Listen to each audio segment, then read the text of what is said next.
Anti-Muslim hate apparently accounts for half of all racially motivated crimes in the United Kingdom. So, why does the government refuse to adopt a definition of Islamophobia? You're watching Roundtable.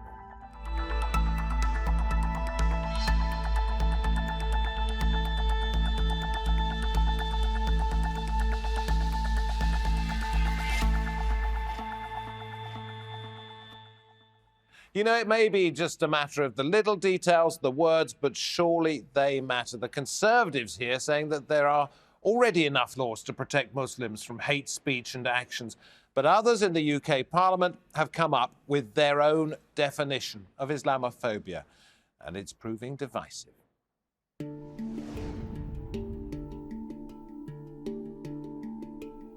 He grabbed my scarf from here and tried to pull it off and shouted at me to remove my scarf, take it off. Sophia Dar was attacked on one of London's busiest streets, targeted for wearing a symbol of her religion, a victim of Islamophobia. There is fear, there's no doubt about that, but it's not going to stop me from wearing my hijab. And Sophia's experience is not isolated. Mosques have been vandalised, and a former UK Foreign Secretary has likened women wearing the face veil to bank robbers and letterboxes.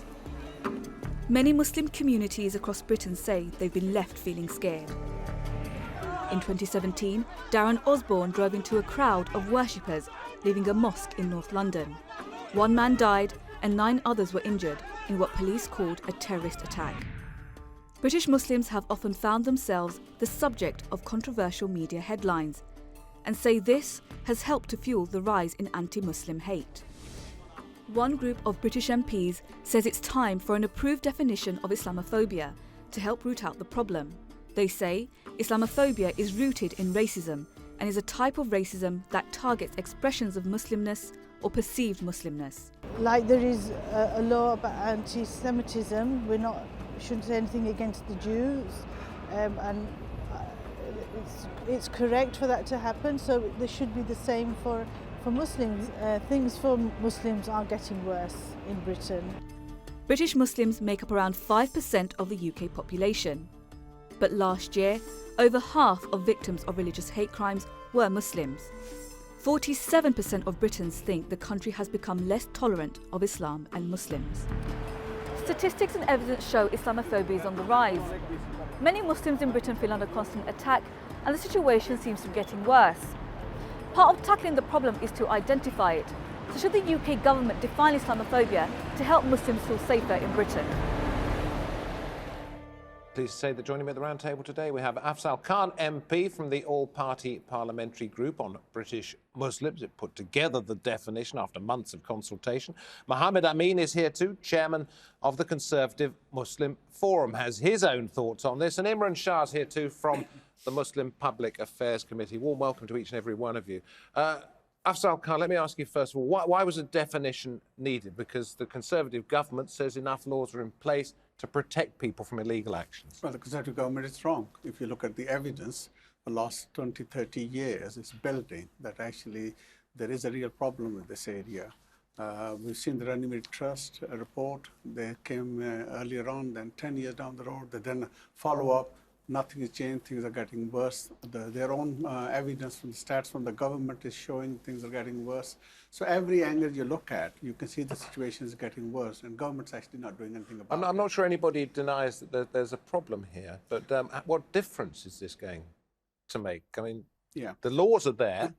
Well, the hate speech and the hate crimes are increasing, but is a definition of Islamophobia actually going to make any difference? What is clear is whatever has been happening up to now is not dealing with the problem. Problem is getting worse. So clearly we can't keep repeating the same issue. We have to come up with different to see if we can solve it. And it's this definition we think is going to take things forward. Let me read out the definition, or part of it anyway. Islamophobia is rooted in racism and is a type of racism that targets expressions of Muslimness or perceived Muslimness. I'll come back to you on that in just a moment. Mr. Khan suggests that this is going to make a difference to the way crimes are handled by the authorities and the way that perhaps people perceive Muslims to be. But what kind of difference are a few words like that going to make? Well, in some way, the difference will be on the ground. It will help councils, it will help police deal with the street thugs, the people that are actually committing the hate crime. And like just to add But tell me how this is going to make a difference. These are fine words. Sure. But what practical difference can they make? How's it going to help the police? Right. So in terms of the statute law, the difference between religious hate crime and racial hate crime is very different. So what I mean by that is that racial hate crime by law seems more serious than religious hate crime. The word racism is put in here. So what is trying to be put across is that actually what we see here is religious hate crime being used in a way, in the same mechanisms that racism has been used in the past. But can I just put this to you? Yeah. Muslims are not a race. Sure, but And yet you've said that these crimes are against a particular people's race. Muslims are not a race. Yes, but the way in which they have been targeted. So, for example, Jewish people are being protected by the racial against racial hate crime, and the same things that have been happening to the Jews in the past, like the targeting of clothing, the targeting of appearances, the targeting of certain cultural practices, that is essentially racism. Now, what's been happening so far is that Islamophobes have been using that exact line to essentially cement their idea that they are talking in terms of freedom of speech, when really they have a free card to spread hate. And I also believe the same applies, you say, with the Jewish population, but the same applies also to Sikhs. Yes. It is racism, Exactly. racism there. You're from a conservative background. Do you agree with the government's stance on this, that this is a waste of time, money, effort, and the protections are already there? Well, I'm not here to speak for the government, but I agree with the government's approach. Hate crime is already illegal. We have extra punishment if it's racially aggravated hate crime. We have extra punishment if it's religiously aggravated hate crime. The laws are already there. And the main reason I object to the word Islamophobia itself is that when you get it in debate, you actually end up harming Muslim interests. Because instead of an argument about anti-Muslim hatred and anti-Muslim bigotry, you get diverted into arguments about the interpretation of religion, because for over 20 years, people were flogging a previous definition of Islamophobia that made no sense. The current definition of Islamophobia uses the word racism. It uses the word racism in a very academic, sociological sense, but not in a sense that the man in the street understands. Because the one thing the man in the street knows about Muslims, even if he's completely ignorant about Islam, he knows that Muslims are not a race. Dr. Chris Allen, who can't be here, he is white British. I am ethnically Punjabi. We are both members of the human race, but that's the only race we have in common. Muslims are not a race. When you start using a definition and straight away you're into an argument about the definition, you're losing the argument. You have a few minutes to argue something, whether you're arguing with a person in the flesh or whether you're appearing in the media, and you need to concentrate on the thing that really matters, which is that anti-Muslim discrimination is wrong, anti-Muslim violence is wrong, anti-Muslim hatred is wrong, and getting fixated on the word Islamophobia. If we had a clean sheet and we could define Islamophobia starting with a clean sheet, that would be different, but we don't have a clean sheet. If you were starting with a clean sheet, how would you define it? In other words, what would your choice of words be? Well, to create a clean sheet, I've actually proposed a brand new word that has no history, anti-Muslimism. And you can define anti-Muslimism as a type of hatred of Muslims, discrimination against Muslims. I have actually published on my website a definition of anti-Muslimism, which is deliberately and consciously modeled on the International Holocaust Remembrance Alliance definition of anti-Semitism, because frankly, what I perceive... Well, tell us what it is. It's hatred of Muslims, discrimination against Muslims, treating Muslims less well than you treat people of other religions. That's what anti-Muslimism is. And my concern is that my fellow Muslims are so hung up with jealousy about the word anti-Semitism that they're obsessed with having a single word to define anti-Muslim behavior. And they fixated on the word Islamophobia, but the problem is that Islamophobia has a 20-year broken history, which is not fixable. I saw the look you gave just then, Afzal. Well, clearly, I Because disagree. this is your baby, isn't it? Well, it's not necessarily me. There's many others who've been engaged, and they've been engaged for many decades now. I think this is a good attempt. We had 70 academics who was engaged. We had the lawyers, one shadow attorney general, previous from Conservative Party attorney general, who've also been involved in defining this. It's okay with them. You know, the people outside the Muslim community, they've been engaged with it. They're okay. It's academics, people like Amin, who's got a problem. Why should we waste more time in trying to work something else out? I've got no problem with the definition Mr. Amin is saying, but here's something which is already agreed. Here's a definition which has been across the board now being accepted. Over 800 organizations have adopted. Even this weekend, last week, in Scotland, every single political party has accepted Because it's easier to say yes than it is to say no when you've put all this work in. I mean, the point is that you've used the word racism in here when we've discussed this.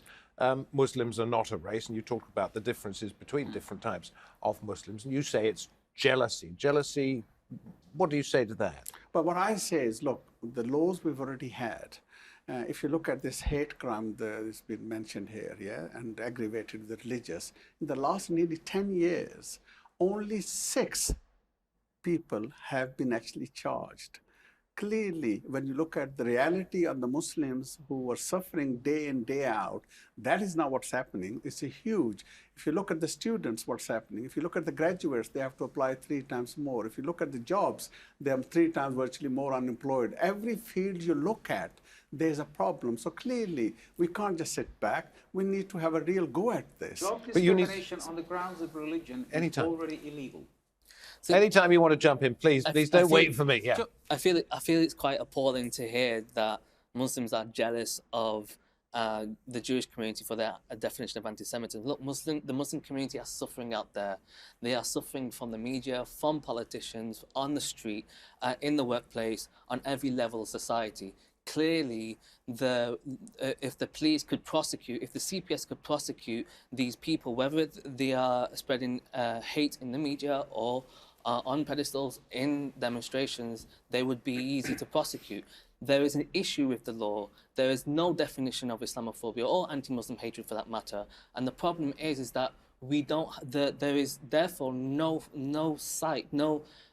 bearing or benchmark for institutions to be able to enforce the law. Right. This is not law yet. It is a long way off from that. But I think the problem is the government should make sure that this does become a law, and it's the government which are dragging their feet. I wrote to the chair of the Conservative Party 3 times, and he did not even have the decency even to do a reply to my letters. I've asked the Prime Minister 3 times in the House of Commons a question. She's avoided it every single time. And then when you look at the figures of what's happening outside, all the political parties, the biggest problem is in the Conservative Party, and they're the one who also dragging the feet. I wonder why. Okay. Can we perhaps put party politics to one side on this one? No, and I want to talk about how you think that this new definition and perhaps new approaches might lead to fewer How can we leave the parties at side when the Conservative Party are in power? All right, but Imran here was saying that this definition will help with prosecutions, help with stopping people. Yes, if it's a law. Okay, yeah. we know that, but you say before it becomes a law, you think an attitude will be changed, perhaps? Yes. So, I mean, the legality of the issue is that, you know, we are lacking a basis in which people who commit anti-Muslim hatred or commit instances of Islamophobia are not able to essentially be prosecuted. But just because there's a legal change doesn't mean that essentially that Muslims are instantly safe. Yes, it will do a lot of good to know that Islamophobia as a definition is accepted, and that will create some comfort for Muslims across the board.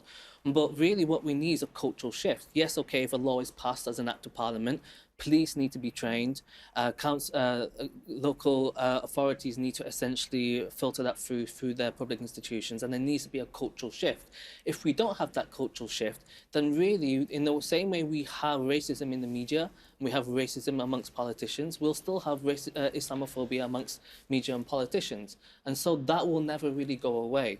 So yes, okay, the legality of it must be sorted, but that's not the end all of be all. But are we in danger perhaps here, Mohammed, of ending up with having to define hatred against any particular and all particular religious groups, such as the Church of the Latter-day Saints, the Quakers, the Presbyterians, the Episcopals, Christians in general. Is that where we're going? Look, there is already law in place for dealing with religiously aggravated hate crime. Already in place. 6 in 10 years.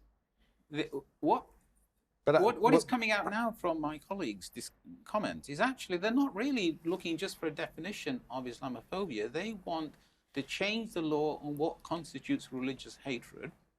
Quite soon they will be saying it's religious hatred if you basically criticize Islam. 22 years ago, the problem started when Runnymede published an awful report which conflated attitudes to Muslims and attitudes towards the religion of Islam. And that has bedeviled the word Islamophobia ever since. Is Mohammed right in suggesting that what you want is more laws in place to lead to prosecutions? Not that those laws are enforced better, that perhaps you would like to see somebody like Boris Johnson, the former Foreign Secretary, prosecuted for describing women who wear the hijab as looking like bank robbers or letterboxes. Is that as far as you would? Is that Islamophobia? Well, as far as you would like to see it? Well, it is. It is. But the issue, I think, at the heart of it is, it isn't simply just about hate. The definition is actually much wider. You see, if someone is wearing a headscarf and is being discriminated, my wife, who's a dentist, went for a job and she was questioned about her job. This is why. But isn't that perhaps being oversensitive? Did she not ask? Are you asking me this for religious reasons, or are you asking me this because it's something to do with medical procedures? No, it's nothing to do with medical procedures. It happens to be okay. This is an example of she was a dentist.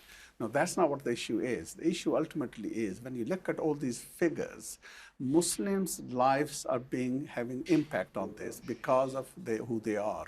And that means there's a discrimination taking place as well in all walks of life. Would you like to see somebody such as Boris Johnson prosecuted? Yes, of course. For this description? Why? Yeah, because what he's doing is targeting clothing. If he said the same thing about Jewish men having hooked noses, or about black... But that's part of your body, isn't it? I mean, if he said that, a Sikh's turban looked like it was a bird's nest... maybe it's part of a Jewish clothing, or maybe it's about the cultural references of Trinidadians or Jamaicans that the Tory party is now deporting.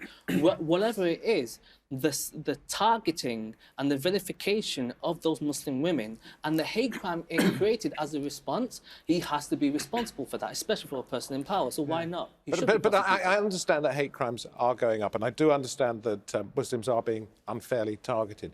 But some of this makes me think that you are particularly thin-skinned when it comes to criticisms, such as the one... And, I mean, look, he said it in a buffoonish sort of way, didn't he? Yeah. He said they looked like bank robbers because, they had hats on, and they looked like letterboxes because they were just looking out through a gap there. It was ridiculous, it was unpleasant. The difficulty is, I think... But was it hatred? Yeah, this is it, I think.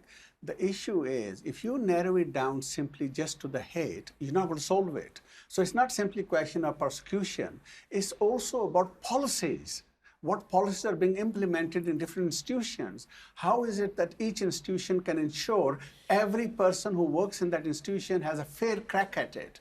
Not what's happening now. That's the problem. That's already a legal requirement. It's already illegal to discriminate in employment on grounds of religion. The public sector, there is a public sector equality duty. But only if they admit to it. If they don't admit to it, then there's no legal basis. No, it requires evidence, but it doesn't require a confession. It requires evidence, which is a different thing entirely. Yeah, but if you look at, now, let me bring back Conservative Party again. Is it but twas ever thus with politics, it's all smoke and mirrors, isn't it? We're talking about something specific here. Your suggestion that the Conservative Party is being difficult, duplicitous and opaque. Yeah, there are two things in here, what I'm saying. I think one is Conservative Party as a party, yeah? When all the other political parties are okay with something, why is this one not being okay with it, yeah? And then when you look at it further into it, all the evidence shows that the party has got a problem.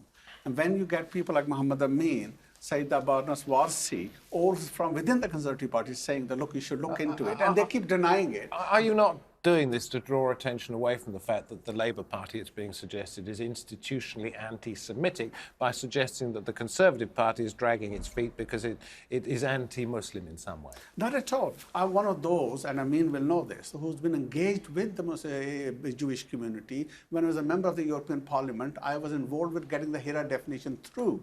So actually, it's not equating with anything with Jewish community. But it's rather convenient, isn't it, for the Labour Party, with you representing it, to be putting forward this No, idea I of want the Labour Party to deal with that as well. Okay. No, my position is, equally I've been strong, the Labour Party should also deal with that issue. There should be no one, irrespective of the faith, colour, creed, that they should be discriminated in Britain. That's the question.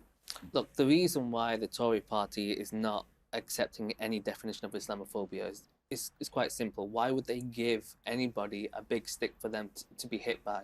And it's not just about the... Well, I'll give you another reason why they might want to do it, because it's much more difficult to bring these things in practice when you're in government. It's a great deal easier to make criticisms and to lay down your ideals when you're not in government. That's the way. So the Labour Party can say what it would like. The Liberal Democrats have also backed this. My objection to the word Islamophobia is much more fundamental. Fixation on the word Islamophobia is actively harming Muslim interests, because every minute spent debating the meaning of the word Islamophobia is another minute not spent challenging anti-Muslim hatred. I don't think Muslims care about the linguistic that much. They don't care whether it's Islamophobia or anti-Muslim hatred. But by very virtue of the fact that there had to be a definition of it, and as I said in the introduction, little things matters, and those little things are words. By the very definition of the fact that you had to come up with a definition, that means that words are important. Really, I mean, these are new words that have been largely discussed very recently. What does the definition itself, whatever the term is, Islamophobia, anti-Muslim hatred, does the definition itself lend itself to protect Muslims? So the only way you see that this is changing things is by putting the word racism in there, which is... It goes so... There are more laws against race hatred than there are against religious hatred. Yes. So where does it go from here? So you have a Conservative Party that you say is not listening. I think you say there's no need to listen. Yep. No, I think they will listen. And the reason is, if you look at the evidence of what's happening on the ground, both on the ground level, people's impact on life, evidence is building that there's a problem. Then if you look at the political side, all the political parties have already started moving. They've moved. Even the Conservative Party in Scotland has moved. So how long can they resist this? I don't think they can, because everything goes against them. The main reason why is because this government, on a number of issues, especially when it comes to prevent and counter extremism, they have institutionalized the idea of targeting Muslims. And this is not just myself. This is trade unions, it is academics, teachers. This government is creating policies that are institutionally Islamophobic. So the same notions, the same things, the same ideas that are being taught in Let me ask you this then. Let me ask you this to round it up. Why do you think Islamophobia exists? The critical reason the Islamophobia exists, and we've seen the rise of Islamophobia in line with the war on terror. So really, before 2011, Islamophobia wasn't really a thing in people's minds. So whose fault was it then that it rose up after terror attacks carried out by Muslims? I'm just throwing that one out there. So whose fault is it? Yeah. Why did it increase after 9/11? Because there's geopolitical interest to target Muslim countries. Look, when you look at the Islamophobia industry, when you look at Pamela Geller, when you look at like Fox News and various other sort of players inside the UK, there's a persistent effort to demonize Muslims, which works in line with the war machine that is active that was active in Iraq, in Afghanistan, and various other places around the world. And as long as there's geopolitical interest to essentially attack those countries, there will always be supply and demand to demonize Muslims. How do you end Islamophobia, anti-Muslimism? Sorry, I was clumsy with that one. Right. Anti-Muslim feeling. Well, first of all, anti-Muslim hatred, its biggest source, sadly, is a wrong reaction. So people hate me because I'm a Muslim because other Muslims in Sri Lanka commit terrible crimes. Anti-Muslim hatred has been, for the last 25 years, has been driven by bad behavior by other Muslims. Let's be blunt about that, where it comes from. It's wrong, but that's how people behave. And if Mormons were going around killing people, there'll be a lot of anti-Mormon hatred. So the around. killing has to stop. Yes. How do you think it can be ended? Nobody can disagree the killing has to be stopped, Yes, irrespective in general. who's committing it. Yeah. The real issue here, I think, is there is a historical context to this. And then there is this war on terror, which has been actually pumping this narrative around, which has not been helpful. And then on top of that, I think media itself, we live in a global age where social media, the media is very powerful. It just goes around in seconds. And that is forcing people to small number of incidents that are happening, you're blaming billions. And I usually give an analogy of a football. You know, football is loved all over the world. Billions of people follow the football. Now, there are small number of football hooligans. Now, that doesn't mean the football is bad, football supporters are bad. And this is what's wrong here, because if small number are doing what Amin is saying, I accept that as well, does not give any right to anyone else to hold the whole billion plus responsibility. So perhaps we have that's to what's wrap up happening. the conversation. That's what's happening. Perhaps what you're suggesting is that if we take the football analogy a little bit further, that what you're putting down here is the equivalent of the video assistant referee. It's a way of looking at things a little bit more closely, but as we all know with VAR, there will still be controversy. Listen, thank you very much indeed. Nothing has been settled. It's been a very interesting shootout. Appreciate you coming in and appreciate you for taking the time to watch. I'm David Foster. We'll see you next time. Bye-bye.